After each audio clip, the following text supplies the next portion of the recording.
Olá, eu sou Gilberto Frari, engenheiro agrônomo e advogado.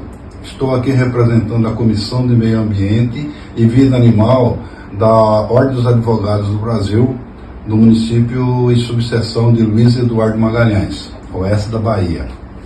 O destaque do meu trabalho é sobre o gás carbônico e sua interdependência com o clima e com o comportamento da atmosfera global.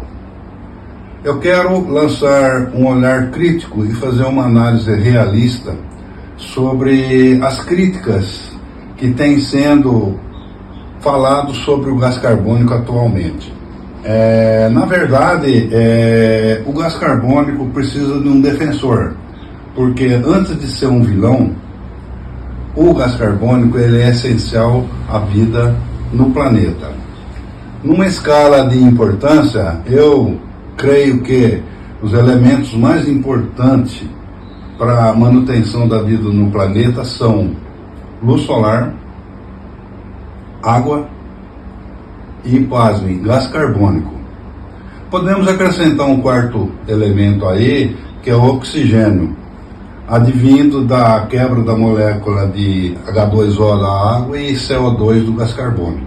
Os fundamentos técnicos e científicos que vêm comprovar a essencialidade desses elementos estão contidos no fantástico processo da fotossíntese, onde as plantas utilizam-se da luz solar, da água e do gás carbônico para produzir sua energia e crescimento, liberando o oxigênio para a atmosfera.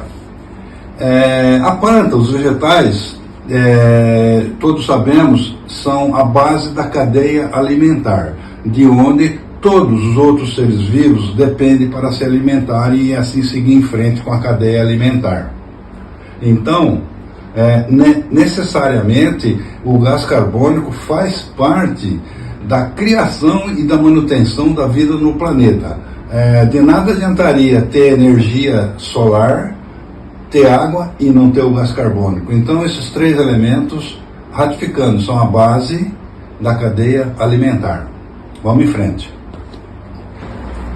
Venho apresentar fundamentos técnicos e científicos para comprovar que a emissão e o sequestro de carbono são ações da natureza, normais, ocorrem naturalmente, enquanto que o crédito de carbono é uma invenção da humanidade.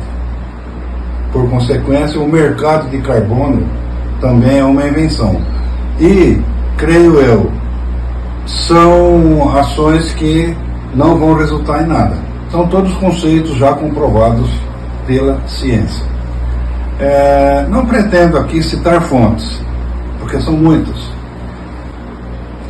No entanto, eu quero destacar o trabalho do notável cientista Dr. Ricardo Felício. Ele é um pesquisador da USP, com mestrado e doutorado em climatologia, especialmente climatologia do continente antártico e da América do Sul. E ainda quero destacar o trabalho do jornalista Aldo Ribeiro, ex-deputado federal, ex-ministro e relator do atual Código Florestal, pelos trabalhos incansáveis em defesa que ambos destinam ao meio ambiente.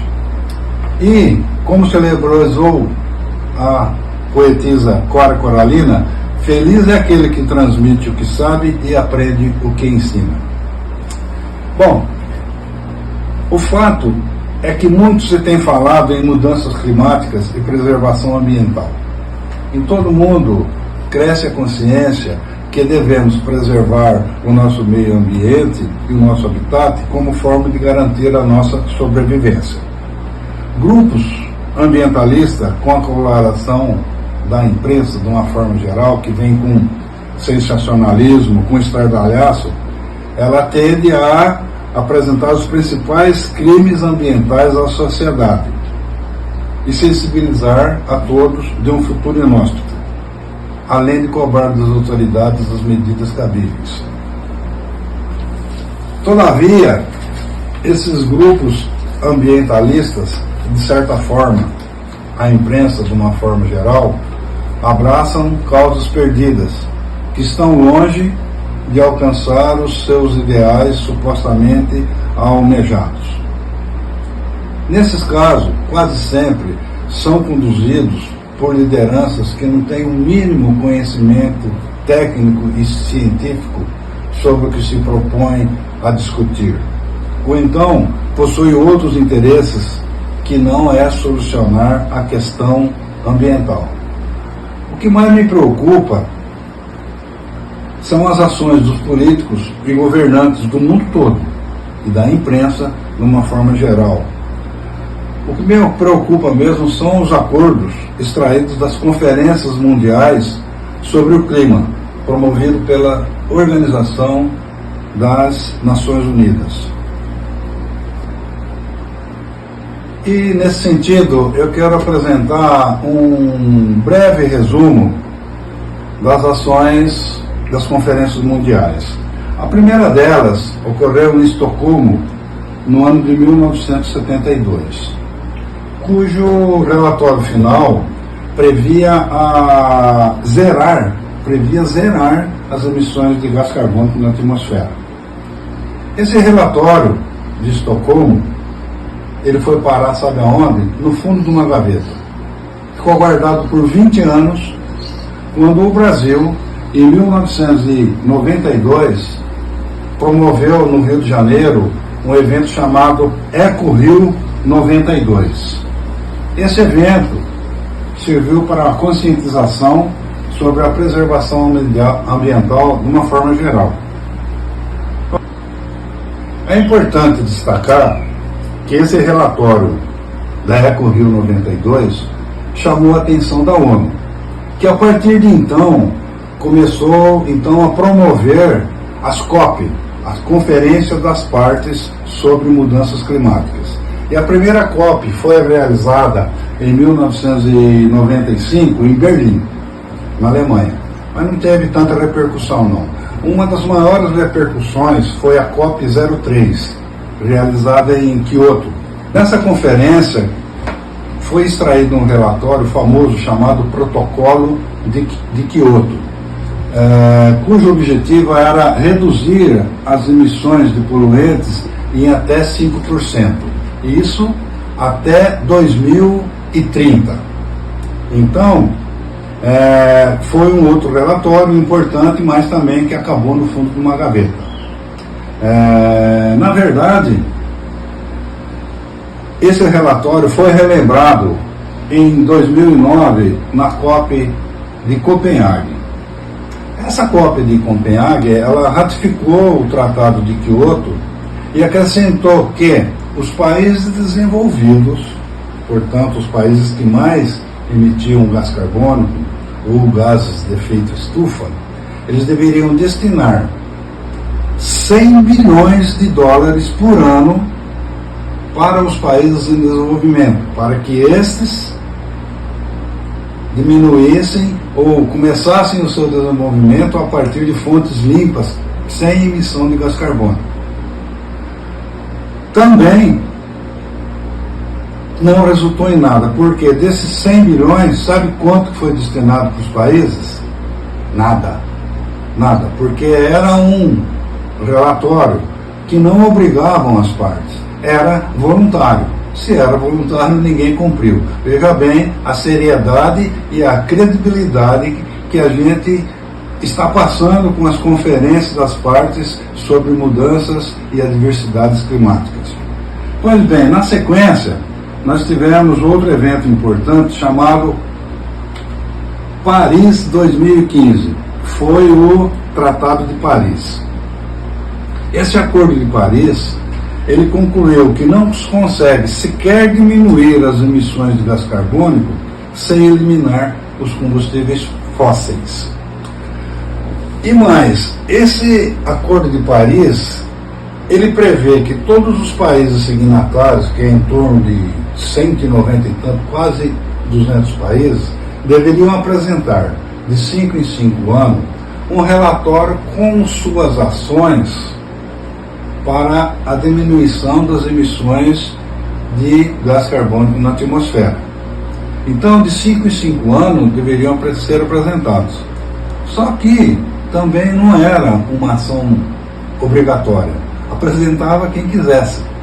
Veja bem, agora, em 10 de fevereiro de 2025, encerrou o prazo para que as ações signatárias do Acordo de Paris entregassem seus relatórios com as possíveis ações a serem realizadas a partir de 2030 e até 2050 para diminuição da emissão de gás carbônico. Sabe quantos países entregaram esse relatório? Apenas 10.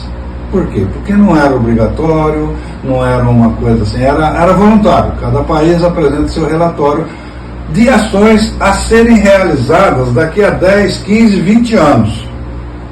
Mais uma vez eu chamo a atenção. Cadê a seriedade e a credibilidade desses acordos mundiais? Veja bem, por fim, em 2023, houve a COP, Confederação das Partes, número 28. Esse evento resultou num relatório que prevê a transferência energética, mas não especifica como será feita essa transição, nem com quais recursos financeiros, e também não ficou estabelecido nenhuma meta ou ano para que isso aconteça. E principalmente, esse relatório da COP28 não fala em eliminar os combustíveis fósseis. Sabe onde foi realizada a COP28? Em Dubai, nos Emirados Árabes. Um dos maiores produtores de combustíveis fósseis, cuja economia depende pelo menos 90% da extração e comércio de petróleo. Então, o que esperar mais das conferências mundiais? Veja bem, são eventos que comparecem governantes, ministros, presidentes, cônsules, embaixadores do mundo inteiro. Eles ficam aí 5, 6, 7 dias discutindo mudanças climáticas, mas não tem ação nenhuma ação que venha efetivamente contribuir para a diminuição das mudanças climáticas. Tudo fica no blá blá blá. Por fim, só para terminar essa introdução, vai haver aqui no Brasil a COP30, em Belém, onde foram destinados 6 bilhões de reais, sendo 4,7 bilhões para a reforma e ampliação do aeroporto, do porto de Belém, do trânsito e tudo mais. E 1,3 bilhões de reais só para organização e coordenação da COP30. Vamos ver, vamos esperar o que vai dar isso daí, ok?